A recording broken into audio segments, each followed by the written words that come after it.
but no, yeah. So I'm really excited about this. I think we're gonna get into overcoming fear, and I think we're gonna do that through the maybe through the water is what I understand it to be. Yep. Which I'm really interested to hear about that because I don't know if we talked about this last time, but I do a cold plunge like routinely, and I would Oh, say, okay. I Yeah, would yeah. say there's a lot of there's I don't fear is not it's not fear. It's like whatever you feel like prior to a stressful event like that, Hmm.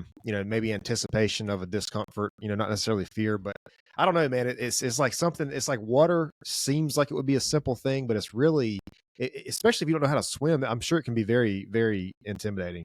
There's I resistance. actually, I would call it resistance. I know when I do cold water plunges, that's the oh feeling yeah, I is my body's resisting yep. feeling all of those big feelings that you're going to feel in the cold water. This episode is brought to you by Excel Coaching Academy. Hey guys, I'm really excited to let you know that I started a mindset coaching business. So, what I want to do with this business is I want to help entrepreneurs, business owners, salespeople, leaders, and fitness enthusiasts or athletes develop the right mindset to increase revenue, improve business or performance, and overcome the challenges needed to become the best version of themselves. You can get more information about this by emailing info@excelcoaching.academy. Yeah, that's a really good way to put it. Resistance. I think that's really Yeah. accurate. So I took swimming lessons as a kid, and I'm not really afraid of the water like some people. I mean, I know some people are really afraid of the water, which Hmm. as they should be. I mean, you can drown in it. Um, but I don't know. I'm kind of a little biased. I don't have that. Which I don't know though. I remember like when I first before I took the swimming lessons, I don't know, probably 10 somewhere around there. Hmm. Um, and I remember it was like very, very uncomfortable trying to learn, initially. But I mean, once we went through, I think we went through like 7 levels or something like that, 7 levels of progression or something along those lines. Um, and so, yeah, I mean, anyways. And so before we get into all that, if you want to introduce yourself and tell us who you are, say, whatever you want to say to preface the conversation, and then we Sure. can go from there. Sure, sure. Yeah. Well, I'm Cori Myka, and I'm the owner and founder of Calm Within Adult Swim, where we teach beginning and fearful adults how to have calm confidence in deep water. So we do it in the Pacific Northwest, but we also do it on retreats. And we go to beautiful places like Hawaii and Mexico because what people really want to know is what it's like. I want to go vacation and see these beautiful places and not feel like I'm missing out all the time. So those are the folks that we work with. And I love this opening conversation of like, what does it really mean to be fearful? Am I fearful? Is this something else? Mm, how do yeah. I overcome the barriers? It's basically how do I overcome the barriers so I can go do fun things that I want to do in my life. Well, I think that's really all. I mean, I think some fears are rational, but I think fear is really just a barrier. You know, like if you, I mean, I think hopefully we as adults know what we should fear or be anxious about, based on experience or just being adults. Um, but it's like if you take a child that doesn't really know better, they don't really fear specific. I think we're all born with what is it? Two fears: loud noises and falling, or something along those lines. Every other fear Oh, is that's learned. interesting. I didn't think about that. Yeah. I mean, Yeah, certainly there's an innate thing where babies don't crawl over edges. There's a yeah. visual thing that they just intuitively have. Yeah, and so it's crazy that like these fears are learned, and it's really, I mean, I think a barrier is a really good way to put it.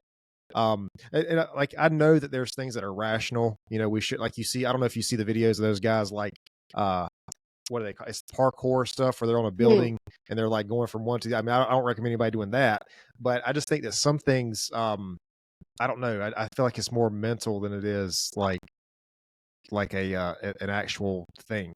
Fear. Yeah, I mean, we talk about when we're teaching people to swim that I say it's 80% mental to 20% physical. Hmm. And it's understanding. Um, I actually think fear is very useful. It's a super useful tool. And I think it gets a bad rap.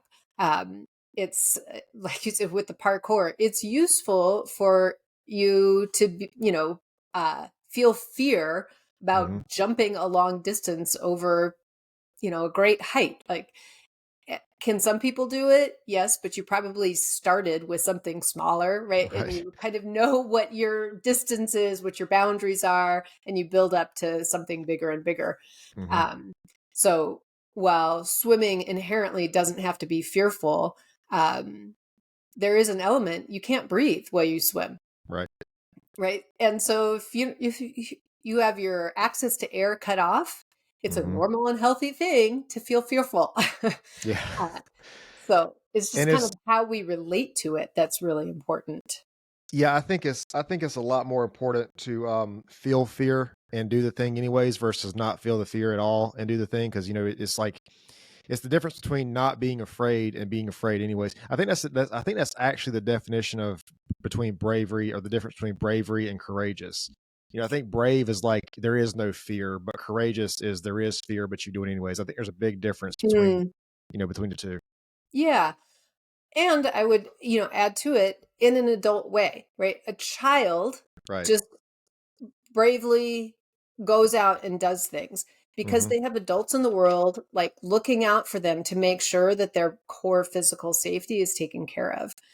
Hmm. So as adults learn, we have to be both. You have to be able to have that part to like, okay, I feel fear and trepidation of doing something new and something different. Um, but let me be the adult for myself and make sure that I can get air easily anytime I want. Okay, great. Now I can do it with this feeling of like unsureness because I don't really know how it works, but I've taken Yeah. care of my safety. As long as my actual safety is taken care of, then there's room to do something that doesn't feel necessarily great at first because it's new Hmm. and different.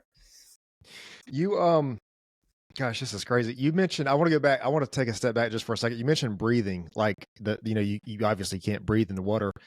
And I wonder how much of the fear that people feel when they swim is related to not being able to breathe. Because I think about, like, I don't know if you've ever done any kind of martial arts or any kind of wrestling or anything, but jujitsu is a very, I've done a little bit of jujitsu. It's a very practical martial arts, but it's also very intense because it's like, when you're wrestling around with a person, if you're on the ground or whatever, like that's a fearful situation in itself. But a lot of that is like breathing, like being able to breathe. If you get to the point where you're wrestling around with somebody and you can't breathe, I mean, that's obviously not good. But like that's when a lot of that fear kicks in. At least for me, anyways, Sure. because you're so focused on performing the art and doing the thing you need to do. For beginners, a lot of the time, like you just have to breathe, man. Like there's not much you can do other than breathe. And Hmm. I'm trying to put myself in a situation where somebody's maybe in this space where they're new to swimming, or maybe they're fearful of swimming or whatever. And that's the relation, that's the connection that I make is to martial arts, where you know it may be all you can do to breathe. But I just wonder how much of the fear they feel is related to not being able to breathe, like what seems like normal. 100%. People don't identify that though, Huh. because it's so basic and elemental. But yeah, when you're learning any other sport, I mean, even you might hold your breath while you're doing it because you're concentrating so much, but your body will. You never forget to breathe. I hate it when people say you forget to breathe.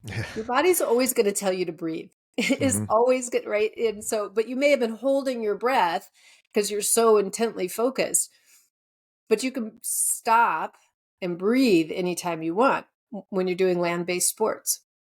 Yeah. In swimming, it is different because you stop and you have to do something. You have to get your face out of the water somehow. Hmm. You have to get your face out of the water. So that is a very different element that is why I think swimming is so interesting and unique because you have to pay attention to those body signals. You can't get away with not doing it. You can't, you have to slow down and really know, okay, hang on, I can't go to the very end here. I got to Yeah. give myself some space.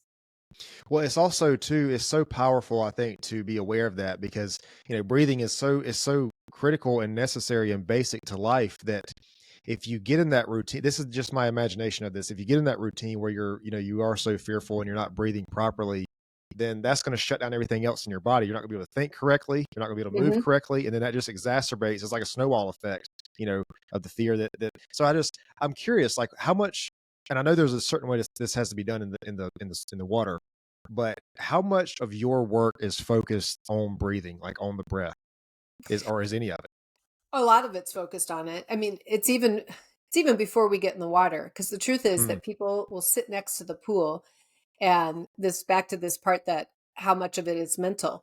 We're sitting next to the pool and people are feeling out of breath or short of breath and they're not even in the water yet because mm, they're anticipating. It's that emotional, like, what am I going to do when I'm in the middle of the ocean?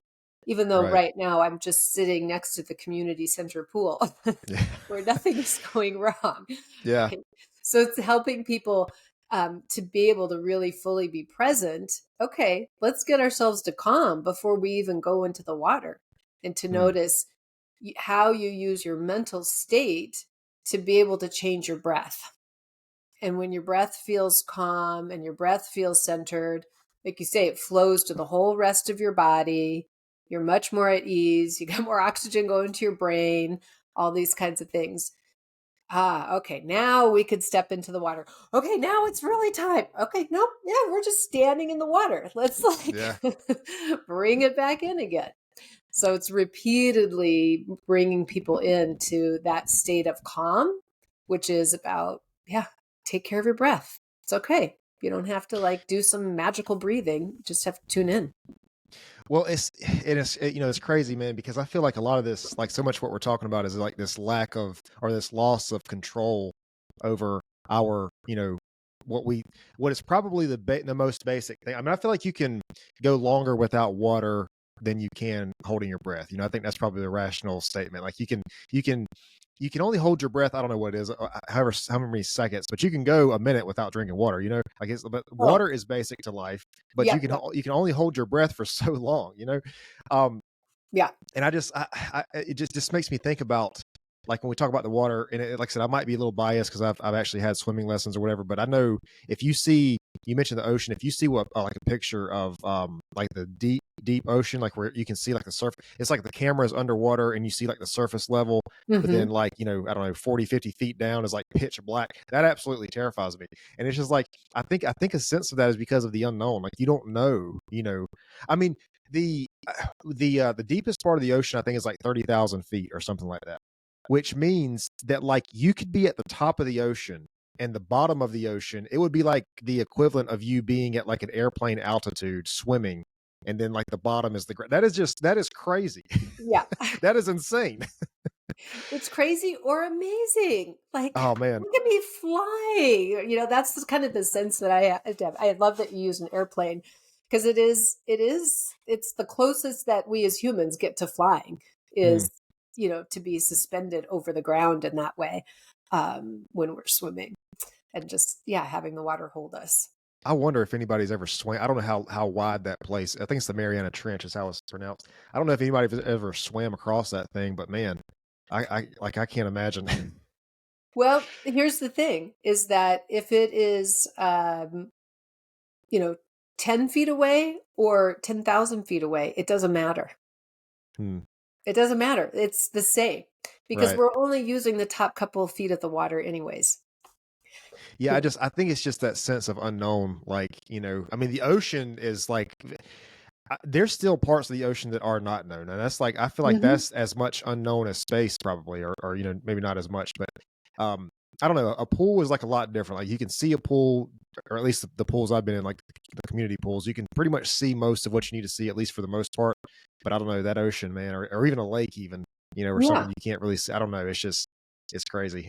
Yeah. But I Well, and that's think. that piece where it's that mental piece. And that's where training ourselves and learning, again, it's just like the person sitting next to the pool who's out of breath. It's the same kind of idea. Swimming in the ocean that's, really, really deep.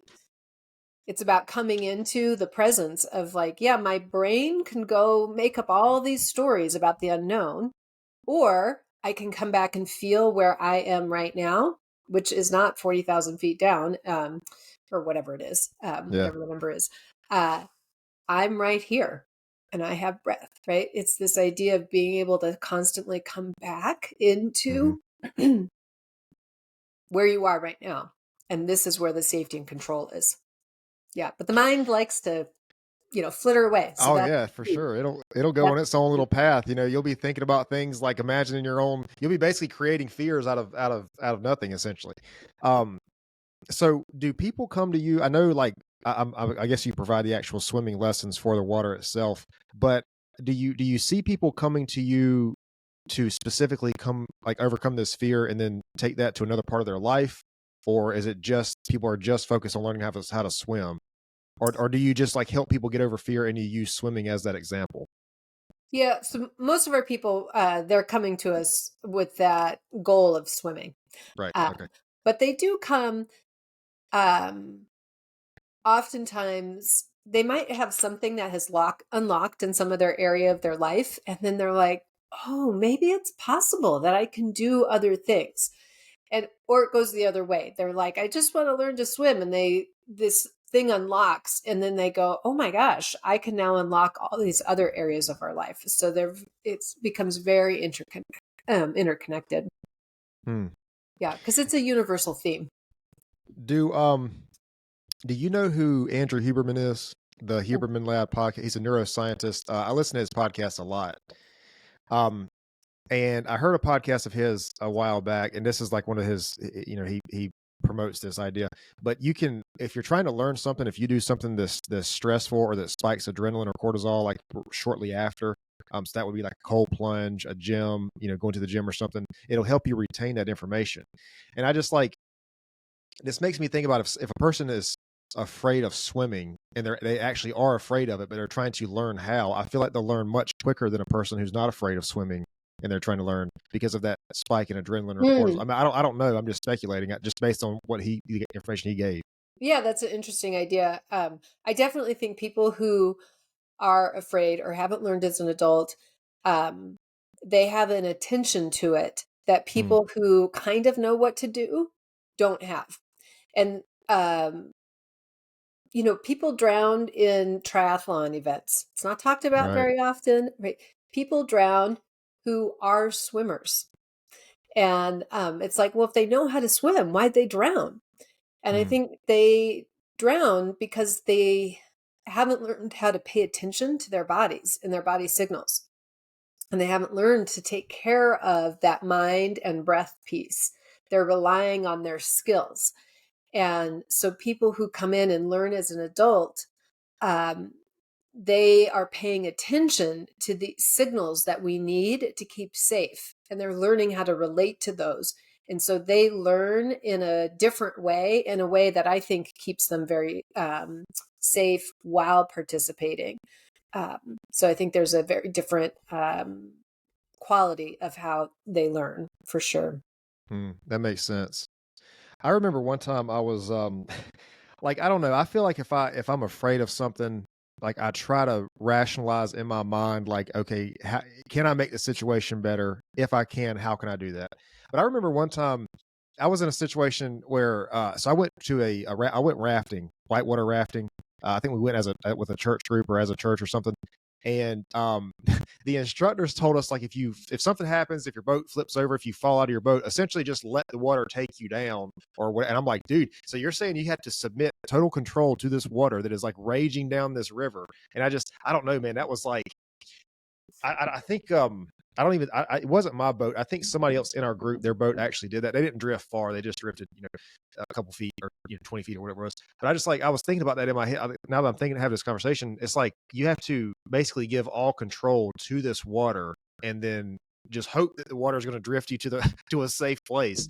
Um, I don't know because there was something about like fighting the water, like if you resist the water in the wrong, something along those lines. But rafting is dangerous, man. It's like whitewater rafting is dangerous. What's Um, interesting that it occurred to you that way, for you as an individual being in the water, but that's really what the raft is doing too.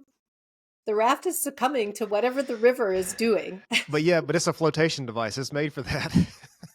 Like it Yeah, well, doesn't. you also have a certain amount of flotation device in you, and you probably had a life jacket on, I would imagine. Well, I think so. Yeah, Yeah, because it's highly advised. Highly yeah, advised.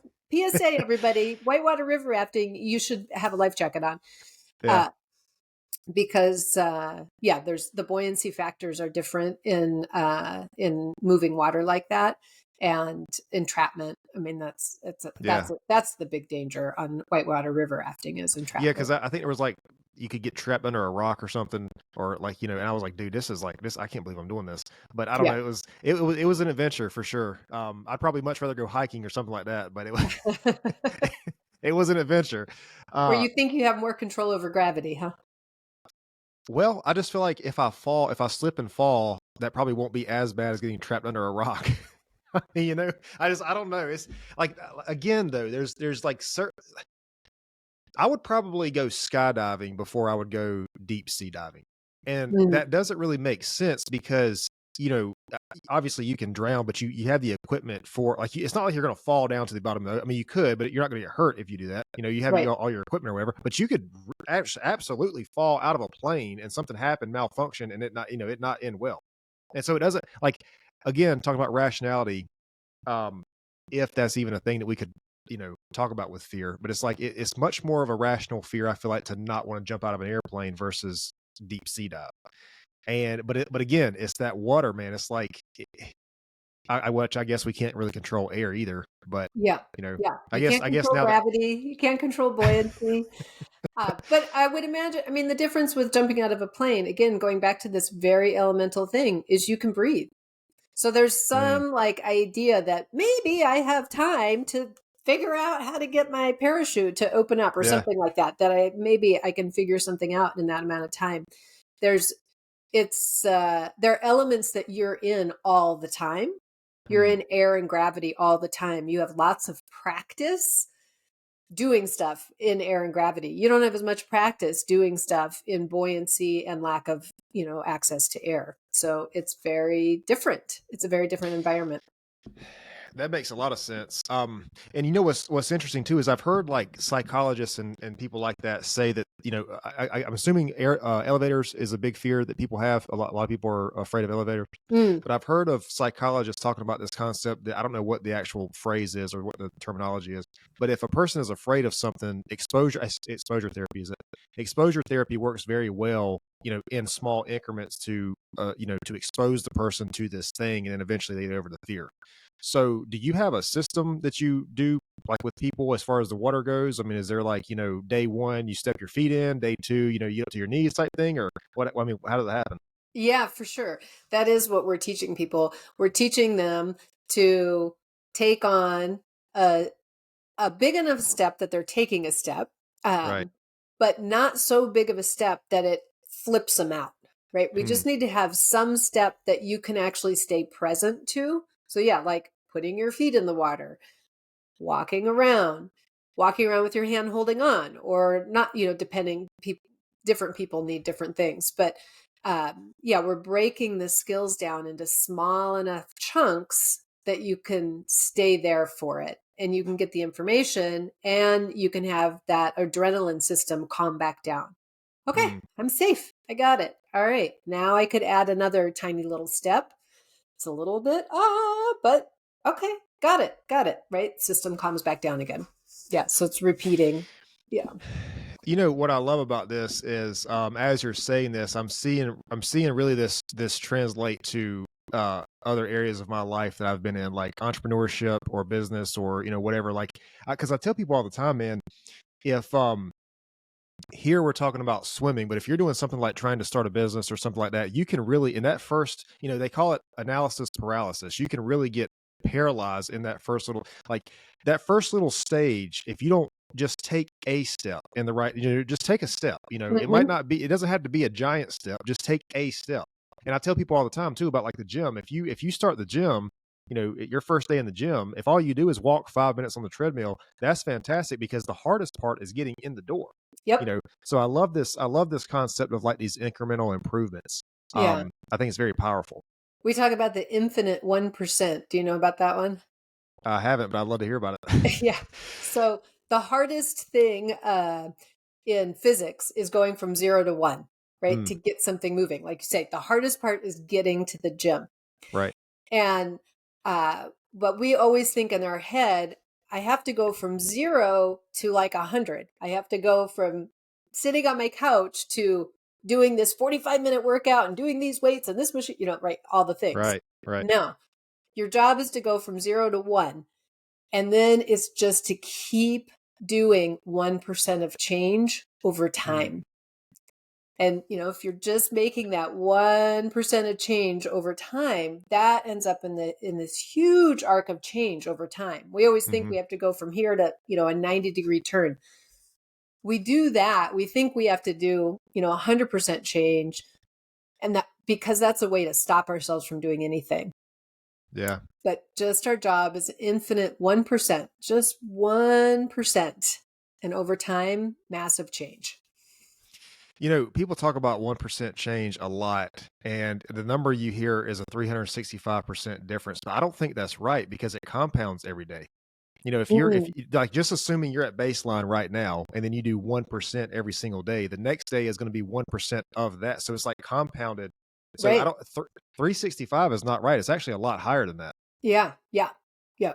Yeah. Even if you did half a percent, I don't know the math in my head. It would be it would be like, I guess, half a percent to the 365th power, or maybe the other way around, something. I don't know, but it's not 365. It's a lot higher because 365 is like really only three times better, if I'm not mistaken. Because 300%, You got me. because Not a math teacher.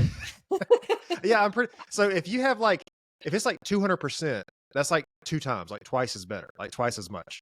If a price goes up 200%, it's like twice the price. Yeah. Yeah. Yeah. Yeah. The key is just you got to stay in it and stay. And the big thing too is that you can't discount. I love that as you're thinking about this, you're like, wait a second, this is even bigger than we wanted Yeah. to Yeah. initially think. And that's an important piece because we want to discount. Well, I just did 1% of change, and we want to Mhm. discount it, and that stops us from doing it again.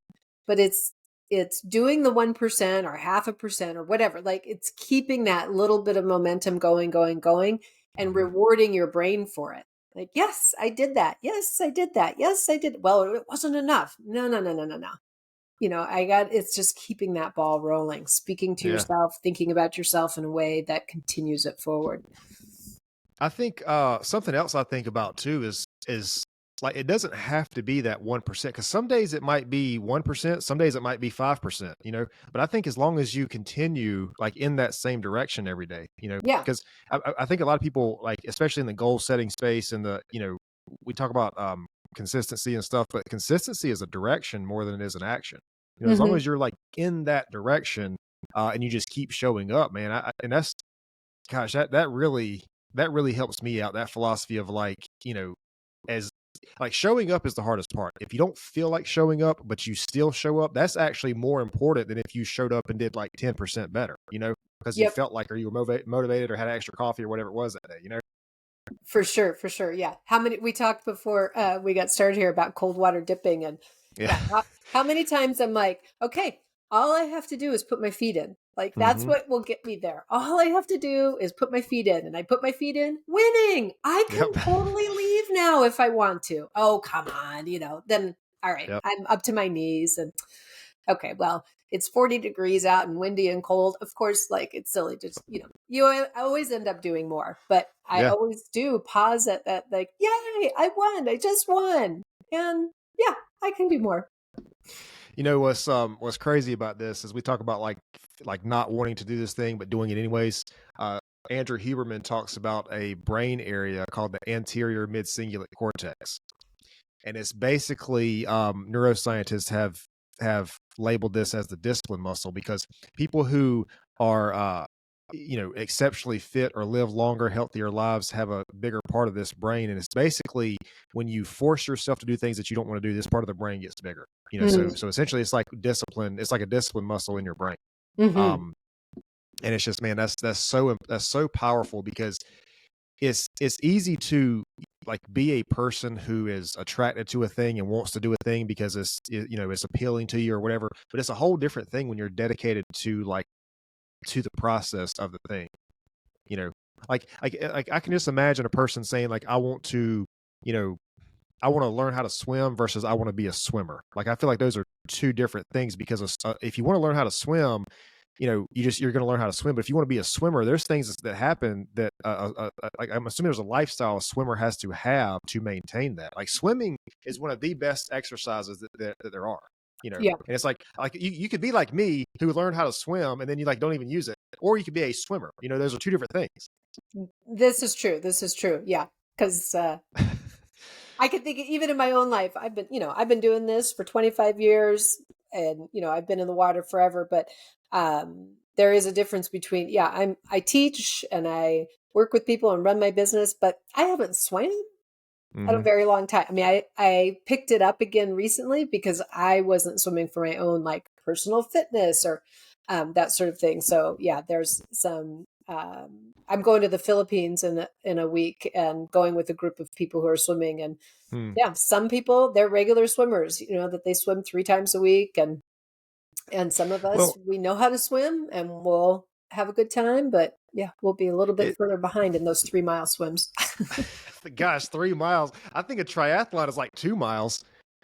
I think, I don't even know if it's that far actually. Well, it depends or on the the track. Ironmans or whatever it is. I think it's like it's not far. It's not 3 miles. No, no. Yeah. That's The a swim long is always the swim. shortest part. um, but it's crazy though because I don't think, at least for me, I don't think swimming is one of those. It's like riding a bike. You don't really. I don't think you forget. I mean, at least I'm not Olympic like style swimming or anything, but Hmm. I don't feel like I've forgotten it. Like I could probably get in the water right now and swim. Um, but yeah, like I said, I haven't swam in like years, really. I Yeah. mean, the last time I went to the beach, I think I was like chest high or waist high. I mean, I just swimming back and forth, but I don't know. It's like riding a bike, but and it's also too very very. It's a good workout, but it's also like you'll see a lot of people who get injured and they'll do swimming for like it's called a For what is it called, rehab. active recovery, I think, Hmm. where Hmm. they're essentially just keeping their body moving, and which is a very effective way to recover, by the way. It is. Yeah. There was a woman that when I was working at a therapy pool, she had a broken hip and Mm, it was she was off weight bearing, and it just was not healing until she started coming to the pool. And so she was able to do walking, not weight bearing, but going through that motion and being in an upright position. And her recovery like went from stagnant nothing to just she ended up being able to finally have that hip heal so she could walk on land again. But uh, yeah. yeah, it was amazing. That is amazing, because Yeah. I don't know. Thankfully I've never had any major injuries. But I have done like I have had like overuse injuries, very minor things before, and I didn't use swimming, but I did use like a very very light cardio, just like a movement, like blood flow type thing. And that stuff works, man. Like Hmm. it really does. But like swimming is it's an interesting exercise because it's literally like, first of all, there's never been a single time where I went swimming for an extended period of time and didn't come out absolutely like starving, like just with the appetite from who knows where. Like, and so there's that. But then it's also it's different from other forms of exercise. Like some cardio, especially like a treadmill or something, if you don't do it right, it puts a lot of stress on your joints, on your knees Hmm. and stuff like that. Um, and I tell people all the time, man, I'm very very serious about my joints because I feel like we talk about heart health and brain health and lungs and all that stuff, but if you can't move around, man, you know, I mean, your joints are critical. You Yeah. know, Yep. Yeah. No, the water's a great equalizer in that. Yeah, just recently had steroid in my knee, but never a hmm. problem in the water, just in hiking and going up and down the stairs and, that sort of thing. So, Yeah, yeah, the water's, it does so many different things because of your weightlessness, um, and support on your body, supports your joints and everything in just a very different way. You interact in a different way. You're laying down, you're using your body in a different way, right. all the different muscles. Yeah. So it's a great cross trainer for it. Still have to do weightlifting though, Yeah, because you have to have that stress on your bones for good bone health. Which that's the downside of swimming. That you don't have that positive stress on your bones that you get with something like weight bearing exercises. So got to have a both. for sure. What got you into this? Like, what made you like just say, you know what, this is something I want to do? Was there a story behind it? Well, it's something that is something I've always done. The first person I offered to teach to swim was when I was 5 years old. My aunt, Oh we wow. were on a houseboat trip. My aunt didn't want to get in the water. It's okay, Auntie. I'll teach you how to swim. Yeah, so it's always been my thing. I never finished a swimming lesson because I didn't trust those teachers and that environment, but Hmm. I still loved the water. And I think that actually helped me in my career here is having an understanding of building a trust building relationship of how important that is in that new environment. So, yeah, it's something that we always kind of went back to over and over and over again. My husband and I started the swim school before we were married, before there was any risk of loss of anything. Sure, why don't we just give it a whirl? And it worked, and so we kept doing it. But Nice. yeah, yeah. So on the downhill slide of it here in the next few years, but it's still an amazing Okay. passion. Yeah, I don't know, man. The reason I was asking is because so I'm 31. I'll be 32 here in a couple months. And I started business when I was right before my 21st birthday, when I was Mm, 20 years old. And I don't know, I just tell people all the time, like I was around, I had jobs like warehousing, manufacturing. I was in jobs where people around me, I don't know if they were happy or not, but they were at the very least content. Like, it was a good job and, the benefits, the whole thing. Uh, but I don't know. I just felt like I was supposed to be doing like I was just supposed to do something else other than that. I mm. just felt like I was supposed to do something. Um, so I was just curious where these different inspirations come from. People, a lot of entrepreneurs, you hear there's like a sense of like freedom is a big thing that motivates it. Um, I Yeah, I don't was gonna know that. say you sound a bit like my kid. One of my kids, I keep telling him, I'm like, yeah, you need to start a business because you are not cut out to, to do 9 to 5 Monday through Friday. That Yeah, ain't happening for you. He got his first out of college job offer and had to turn it down because he's like, it. They have 2 weeks off. How am I supposed to go hike and climb and live a yeah, life with only 2 weeks off? Like it doesn't make any sense. I'm like, yeah, because you've yeah, never lived in a household that has been like that. That our work has we haven't yeah, it goes back and forth. Does your life serve your work, or does your work serve your life? And right. we definitely are in the space of having our life and let our work serve our life, but doing work that is very passionate though. Well, it's crazy that like freedom is a big motivator for I think a lot of entrepreneurs, or at least at the very least, you know, controlling your own time, like being in Hmm. charge of your own time, like how you're because it fascinates me every time, and it always gets me when people are like, yeah, well, you can make your own schedule and you can do this, and I'm like, okay, well, yes, but also no, because like if I have to make my schedule, yes, but like some of these things, if I don't do them, they're not going to get done, and a lot of things are contingent on outside factors anyways.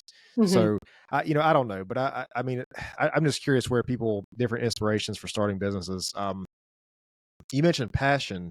uh are you saying like what do you mean when where are you going with that? You said passion. Well, I can't passion. remember. So yeah, I mean, I have a I have a job that I am passionate about helping Mm, people and makes a real impact. So so when I do show up, right, it's and have my job to serve my life, it's easy to have that happen because I feel very driven and motivated to help folks. I think it's such an amazing honor to be able to walk with people through a fear and to take on something that they don't have to take on but they choose. Like we have spectacular amazing people who come out, and so yeah, it's so fun to work with it. So it's an easy to get up and do the things that you have to do to make it yeah. happen.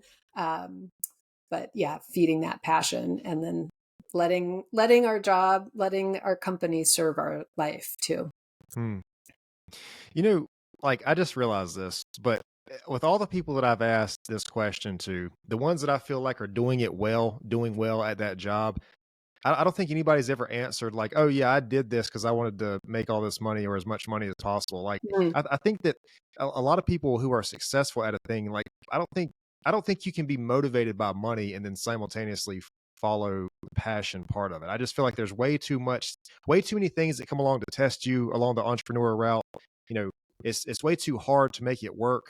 That if you are only motivated by money, you have to have something that I think is higher than that. You know, it's like this sense of purpose or this sense of passion or this something that's going to keep you like on this path because man, it's not easy building a business, you know? Yeah. Like, I mean, it's not. You have to have something there. You have to have a very big why. Yeah.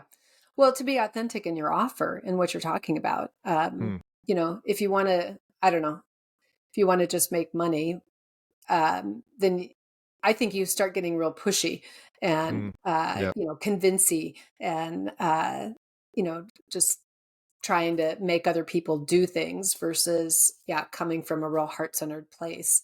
And then people can be drawn to you and drawn to what you're doing because you really care about them and care about what you're doing. Um, you do have to be brave Oh to yeah, for say, sure. and I deserve to be paid for it. Right. I deserve to, that, and that's okay to have an exchange of money. For sure. Yeah, I think the money piece of it for entrepreneurs is a way for them to play with their own personal growth, to have Mm. those goals. But it can't be the money for the money's sake because money doesn't make you happy. Yeah. Well, I think, and again, too, I think a lot of the decisions, if it is just motivated by that, a lot of decisions are going to be based on that, which means, you're going to put profit over, client satisfaction and stuff like that. And I'm not saying that there's not times where this is, 100%. I mean, you can't satisfy everybody. And Hmm. there's certainly people who's going to try to take advantage of businesses and that kind of thing. I understand that. But, I don't know. The best way I've heard it explained is like when you're in a business transaction, if you're the one doing the selling, it's like a very good approach to have like a problem solving approach. Like this person has a problem.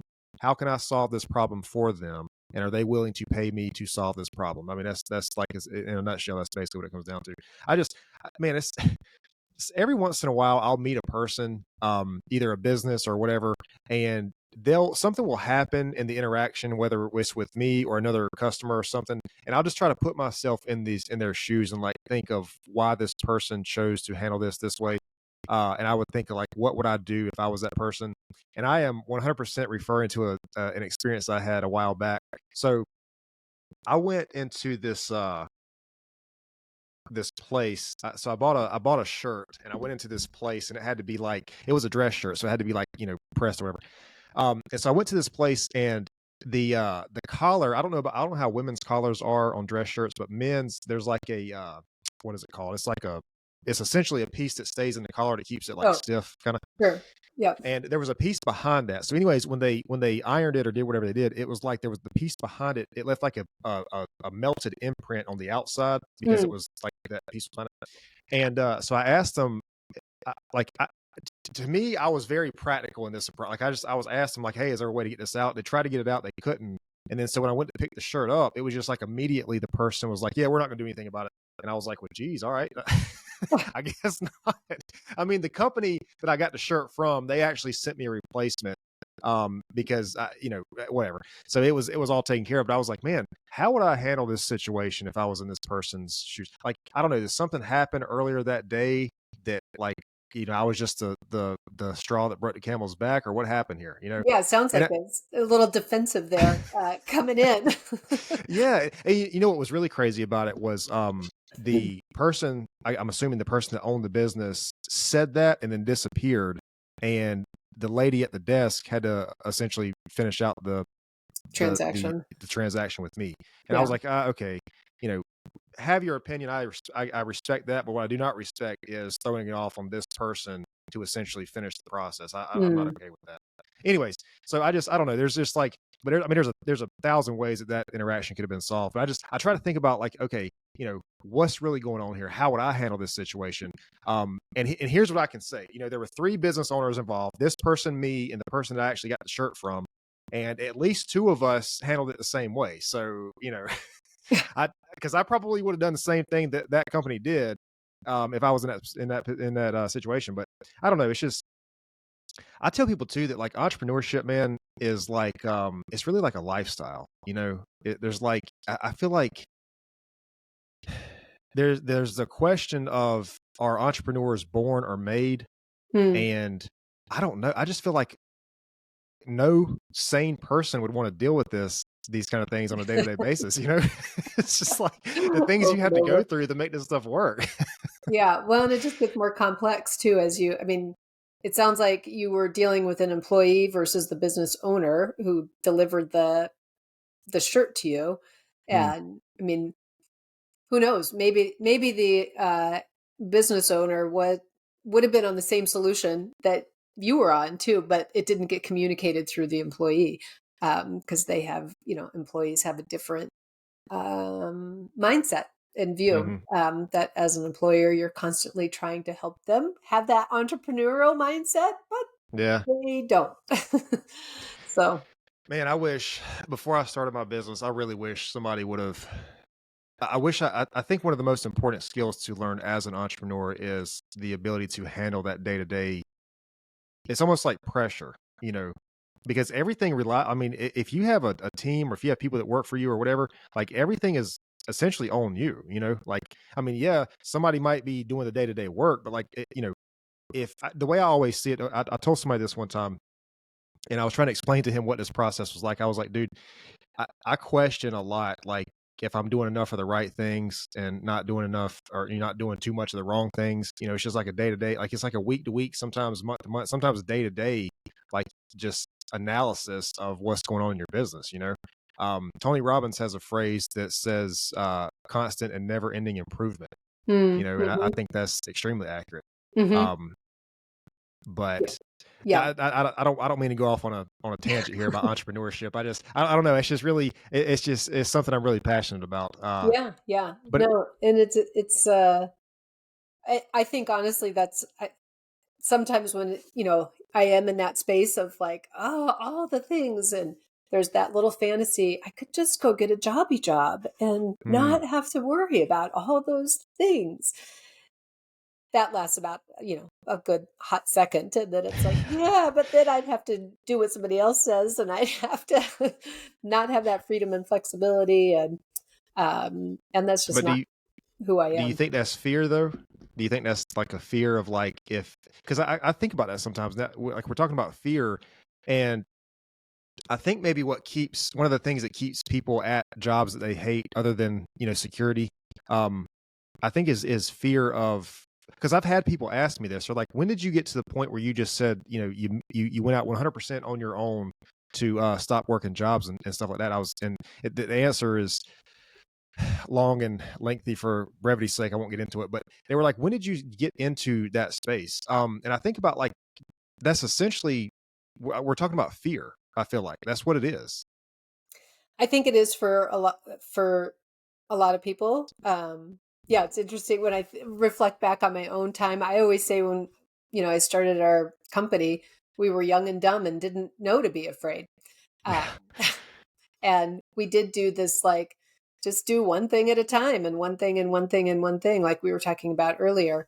Um, it's in the pursuit of getting it perfect and the pursuit of getting it Mm, right and the pursuit of having your self-worth and self-value based on the result of your business. That's when you start to get in trouble, and I think we start becoming fear-based. The more things that we're trying to hang on to and keep exactly the same. You said, yeah, people hang on to jobs because they're secure. mhm. That may or may not be true. That is not necessarily a true narrative. We think that jobs are secure, and I think we have lots of proof that they are not. Yeah. So, without going too far down that rabbit hole, but um, yeah. So people, it's kind of where you're ready to explore and grow and be willing to Mm, have your own back. I think um, of just believing in yourself and believing in your ability to get up and do it again and try something else. That 1% of trying of whatever it is you're doing, that action we were talking about, you have to take some sort of action. And maybe it's the action that you're going to take again because it was mhm. successful. Or maybe it's the action you're never going to take again, but you know that information now. So either way, it's a win. Keeps you Yeah. moving forward. You mentioned the self. I was really trying to pay attention to what you were saying, so I didn't drift off on this. But you mentioned the self, and I think the connection to yourself, like being able to trust yourself, I think that's very important. You know, Hmm. but I don't think you can get to that place unless you do put yourself in these situations that maybe test you or make you anxious or fearful or whatever. You know, um, and a big example that I use on that is the gym. You know, being consistent or any kind of thing that makes you overcome that initial anxiety or fear, or be consistent and disciplined at a thing like the gym. Because I mean, for a lot of people, it's hard to do that. You know, Hmm. like my thing is like I said, the cold plunge. It's really hard for me to. It's hard for me to do that thing, man. But like, if I tell myself I'm going to, like you build, it's like you build a connection or a relationship with yourself. And I think that's ultimately what self-confidence is. Like Yeah. if I come to you and I tell you something in confidence, if I confide in you, I'm trusting that you're going to keep that secret. Well, it's like it's the same thing with yourself. If you're building that trust in that relationship with yourself. And I think that's where, we talk about people leaving jobs and stuff like that. And I get it. The security is a big part of it. I do think that.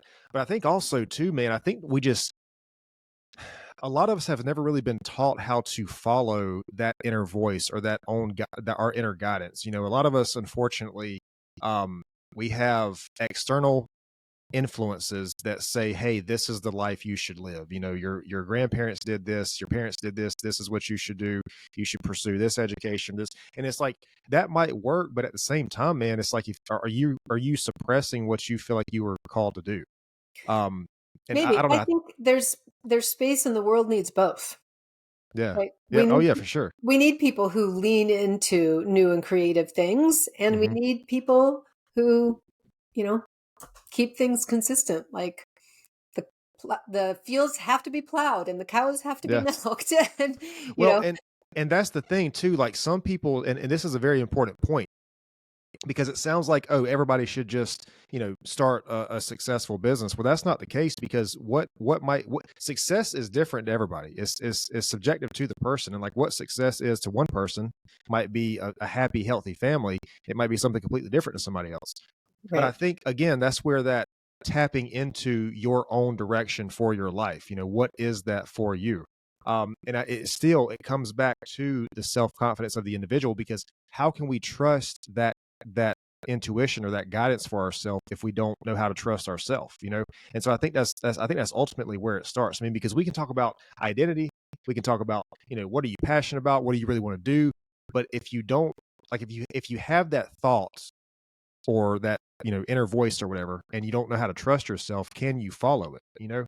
right. Trust yourself or believe in yourself. I mean, you hear like how valuable and important it is for somebody who has, let's say, pretty mundane work, like maybe you're, clean hotel rooms or something. Hmm. Probably nobody dream that wasn't somebody's dream job. Sorry, You're good. dream job. But for them to have that sense of self of doing a really good job and having a Right. beautiful room, that somebody's going to get rest in, right? And Hmm. somebody's going to recover in, and that they've provided this space, right? So you get to really believe in yourself and your contribution to the world. Makes a big difference versus For it's sure. something that you have to do or feel badly about or Yeah. feel like, yeah. It's like, no, But you go in and do a really good job, feel good about it, and then go home and love on your family. yeah, but I think the thing is, though, that like a person could 100% be in that situation and then share that inspiration with another person, and that person might say, "Oh, well, I think you should be doing this. Like, you should be doing this with yourself." And it's like, well, what if that's that person's thing? Like, I mean, I don't know, man. But I don't think, again, not to keep harping on this, but I don't think we can have that grounded relationship with ourselves if we don't put ourselves in those situations that essentially prove ourselves to ourselves. You know, and I think things like learning skills, especially if you're afraid of it, swimming, overcoming these fears. I think those are perfect ways to do that, to essentially build trust with ourselves. Um, because man, like, what should I do with my life, or should I start a family or not, or should I start this business, or should I take this job?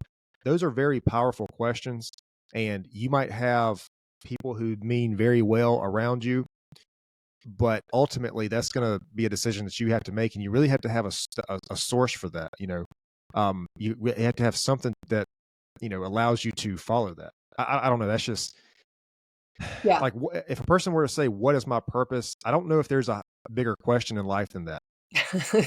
I mean, honestly, Philosophers have been working on it a long time. um, yeah, I don't know. Look, I've been known to go down some rabbit holes and some tangents sometimes, and like sometimes I'm all over the place. But I hope I've made this like somewhere in the ballpark of where you expect it to be, or not. Maybe if it broke your expectations, maybe it was still a positive experience. I don't know, but it's just sometimes I go down these little, because I like we'll have a conversation and I'll think of a thing and I'll be like, oh, what about this? Yeah, yeah. Um, No, it's and interesting. It all ties the big life, it all ties together. It does, and Yeah. it's like water is so essential, and I feel like to overcome the fear of that, I'm still gonna have to figure out how to overcome the fear of the deep water because like I said, I don't know, man. I just don't know. Like scuba diving and all that stuff, I don't know about that. Yeah, only if Like you I'll just want stay on the to. top. Only I here's my test. It's if it sounds like fun, if you're curious about it, if that's where you're curious about, then it would be worthwhile figuring out Man, how to overcome the fear. have you ever seen the movie where the person is like, this is a real thing? People go down in the cage, like there's a cage or whatever, and they go down. Like, have you ever seen that movie where the chain breaks on the cage and the person gets trapped at the bottom? I have not. I'm It's not like a big horror flick or thing. I don't watch a lot of scary movies. Yeah.